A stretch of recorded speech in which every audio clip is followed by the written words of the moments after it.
यहाँ पर माँ पार्वती जी का जब विदाई होती है, ब्राह्मण पत्नी के द्वारा उपदेश कराती है मैना जी। खुद तो उपदेश करती है लेकिन ज्यादा उपदेश नहीं कर सकती। सोचिए, क्योंकि एक बेटी की विदाई हो रही है, एक माँ कैसे सह सकती है।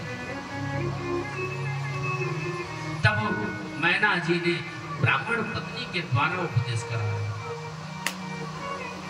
और ब्राह्मण पत्नी नारद जी महाराज कहते हैं ब्रह्मा जी से, और शौनक आदि ऋषि कहते हैं सूर्य जी महाराज से कि ब्राह्मण पत्नी से ही उपदेश क्यों करवाया मैना जी। तो नारद जी को महाराज कहते ब्रह्मा जी कि हे नारद, ब्राह्मण ही उपदेशक होता है समाज का, सुंदर सुंदर नीति मार्गों का उपदेश करता है। ब्राह्मण एक सनातन का गौरव होते हुए धर्म ध्वजवाहक होता है। इसी प्रकार मैना जी ने ब्राह्मण पत्नी से उपदेश करवाया। धन्या पतिव्रता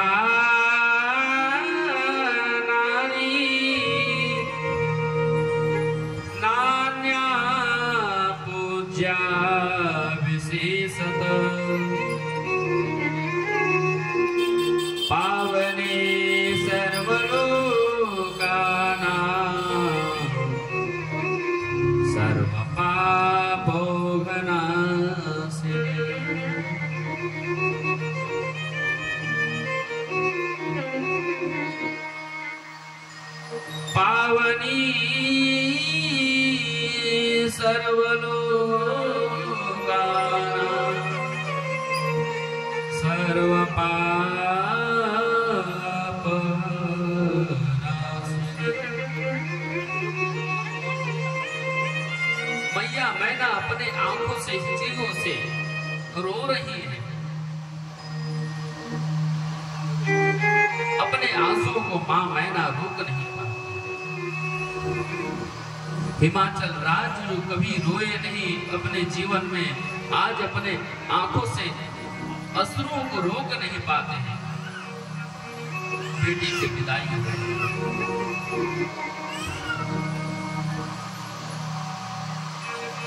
हिमाचल जी ने कहा है, आज से पति का घर ही सब कुछ है। वही पिता का घर है, वही माता का घर है। आज से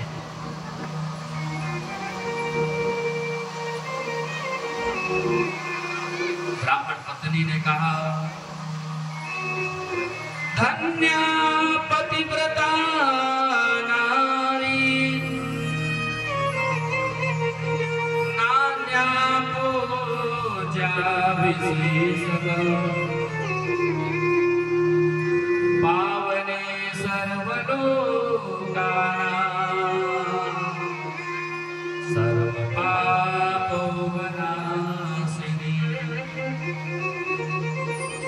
सेवते या पति प्रेमणा। ब्राह्मण पत्नी ने कहा, हे मैना जी, पार्वती मैया का उपदेश करते हुए पार्वती, हे देवी, जो प्रेम से पति की सेवा करे वही पतिव्रता नारी श्रेष्ठ होती है। विदाई के बाद जब पति के घर पर पहुंच जाती है कन्या, तो पत्नी के लिए पति ही परमेश्वर है। और जो पत्नी पति की सेवा करता है, जो पत्नी पति की सेवा करती है, वही पातिव्रत धर्म का सबसे सर्वश्रेष्ठ कार्य है। कहा कि तुम सदा अपने पति की सेवा करना। जब आपके पति सो जाएं, उनके सोने के बाद जब आपके पति सो करके प्रातः उठे, उनसे पहले उठ जाए, अपने घर के कार्यों को उनके उठने से पहले सब काम संपन्न कर देना चाहिए। एक पाती धर्म का विशेष कार्य। फिर ब्राह्मण पत्नी ने कहा, उनके भोजन कर लेने के बाद भोजन करना चाहिए पत्नी। ब्राह्मण पत्नी ने कहा कि जब वह खड़े रहे तो उनके सामने बैठना, जब वह खड़े रहे तो खड़े रहना, उनके सामने बैठना नहीं। एक पतिव्रता नारी का श्रेष्ठ धर्म है। और घर में सदैव पति के निकट ही रहना चाहिए।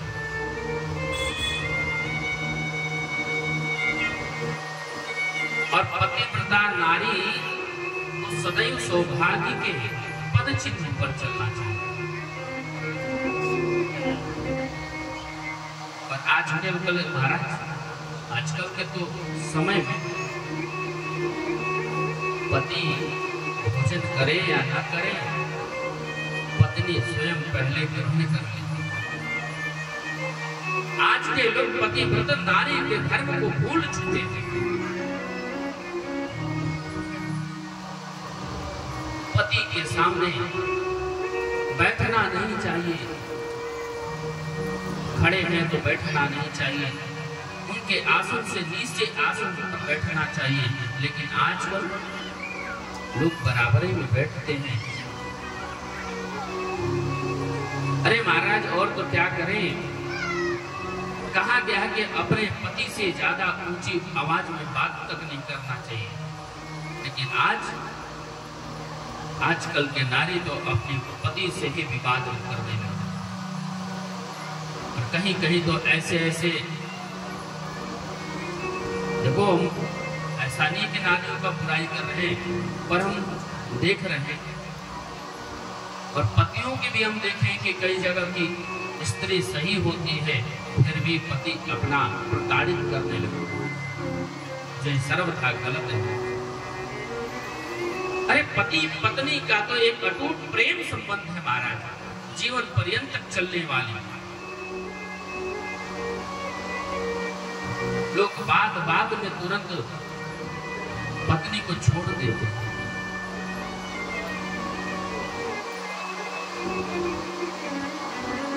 फिर पता लगे फिर दूसरी शादी कर ले। और अपने सनातन में महाराज एक शादी के अलावा दूसरी शादी करने का भी आदेश नहीं देता है शासन।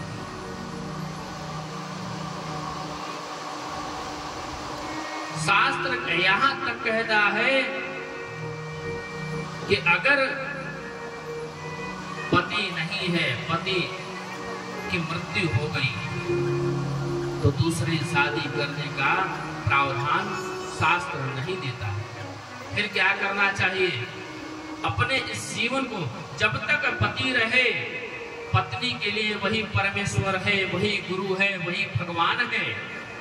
और जब पति की मृत्यु हो जाए तो उस विधवा नारी को, विधवा स्त्री को भगवान के प्रति अपने आप को समर्पण कर देना चाहिए।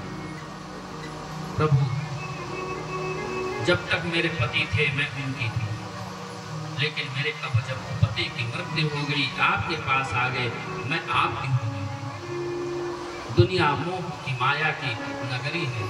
प्रभु, मुझे आप अपने शरण में लीजिए, अपनी कृपा बना करके रखिए। दास ये भाव होना चाहिए।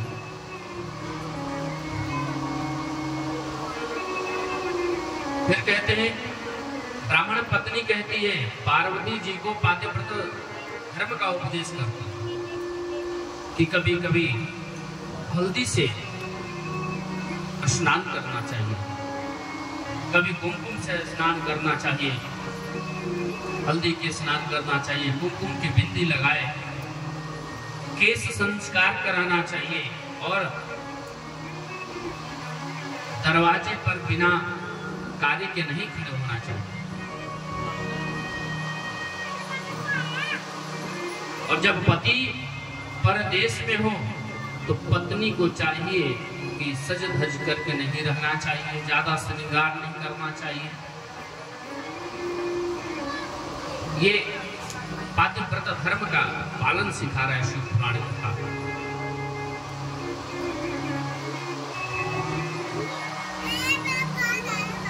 आप टीवी पर या कुछ भी अन्य चीजें तो देख सकते हैं, उसको आप तुरंत फॉलो कर सकते हैं, लेकिन शिव की कथा जो है ना, उसको प्रयास करिए ग्रहण करने का, कथा को श्रवण करके उसको अपने जीवन में उतारने का प्रचलन रखिए। 9 दिन तक कथा हो और 9 दिन तक कोई भी एक कथा, एक शब्द भी अगर हमारे जीवन में उतर गई, समझो आपकी कथा करने का, कथा श्रवण करने का वो फल आपको प्राप्त हो जाएगा और आपका कथा श्रवण करने का जो जीवन है वो धन्य हो जाएगा।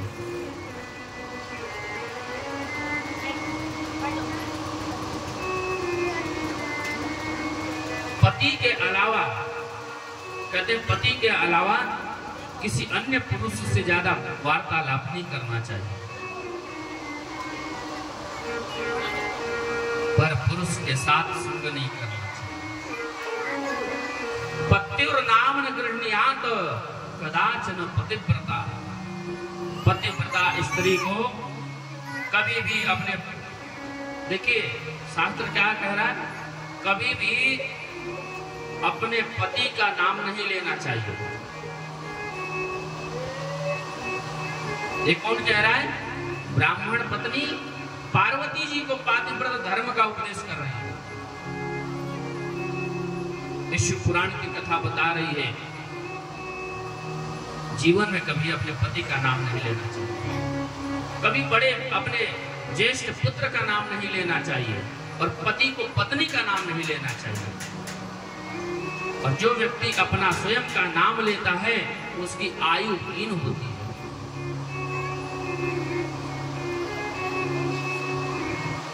आगे कहते हैं कि अपना नाम नहीं लेना चाहिए, अपने गुरु का भी नाम नहीं लेना चाहिए। जो आपके गुरु हो उनका भी नाम कभी नहीं लेना चाहिए। बड़े पुत्र का नाम नहीं लेना चाहिए, पति को पत्नी का नाम नहीं लेना चाहिए। और क्या कह रहा है ये शिव पुराण कथा? शिव पुराण की कथा यह भी कह रही है कि कंजूस लोगों का भी नाम नहीं लेना चाहिए।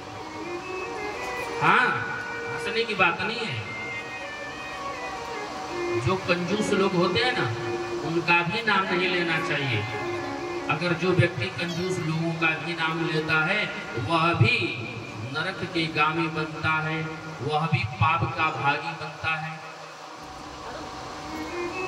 ये हम गढ़ंत अपने तरफ से नहीं बात कर रहे हैं। अगर आप लोगों को अगर मिथ्या लग रही हो, अगर झूठ लग रही हो बात, तो शिव पुराण आप बोल लेना, ठीक है? और शिव पुराण की कथा पढ़ लेना। आप पार्वती खंड उठा करके, जो पार्वती खंड है शिव पुराण की कथा में पार्वती खंड आता है, उस पार्वती खंड को आप पढ़ना, आपको समझ में आ जाएगी कि हम अपने तरफ से बोल रहे हैं या शिव पुराण में यह वाक्य है। हम कुछ भी अपने तरफ से मन गढ़ करके नहीं बोलते। हमारा प्रयास होता है कि इस व्यास मंच से जो शिव की कथा है वही आप लोगों तक मैं पहुंचाऊं। कोई मिथ्या, कोई गलत कथा न सुनाए। इससे क्या, इससे हम खुद स्वयं के पाप के भागी बनेंगे। आप नहीं बनोगे, पाप का भागी हम बनेंगे। गलत, मिथ्या, झूठ कथा हम आपको सुनाएंगे तो उसका भागी हम बनेंगे।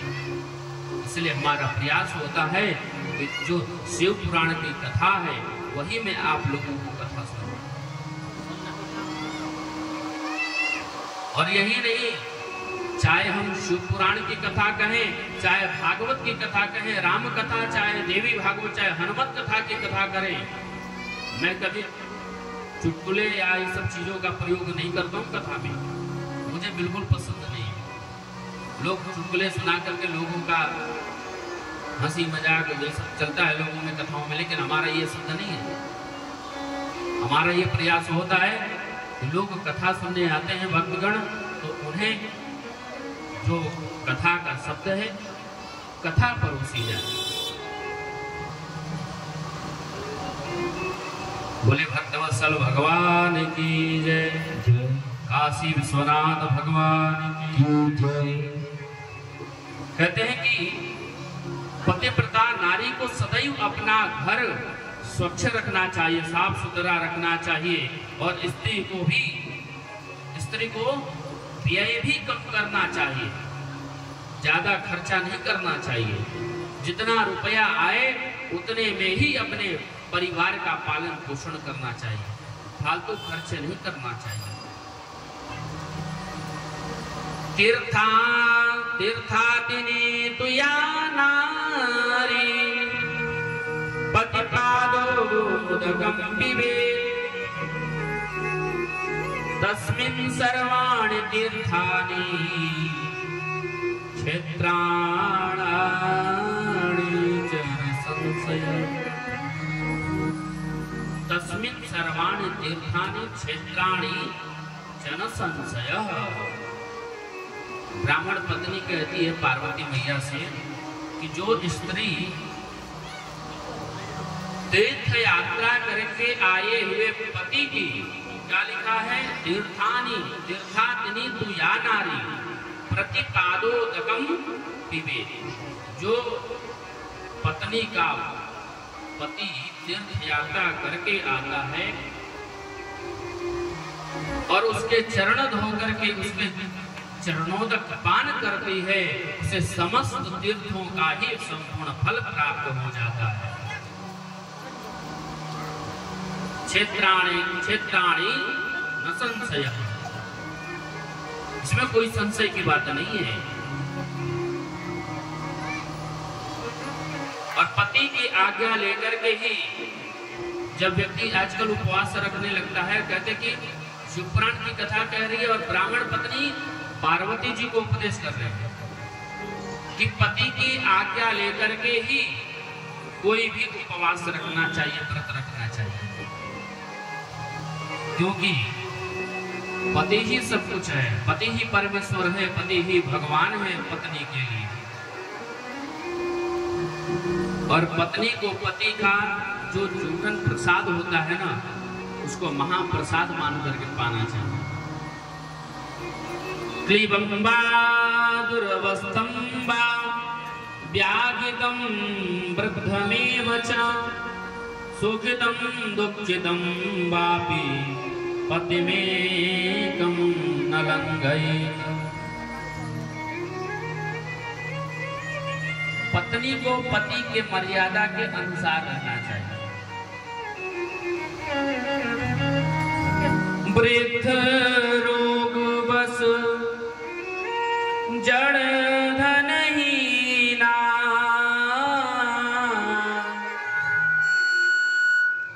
अंध बधिर क्रोधी अति दीना। राम सिया राम जय जय राम, राम सिया राम जय जय राम। ऐसे पति कर किए अपमाना, नारी पाव जमपुर दुख नाना। राम सिया राम जय जय राम, राम सिया राम जय जय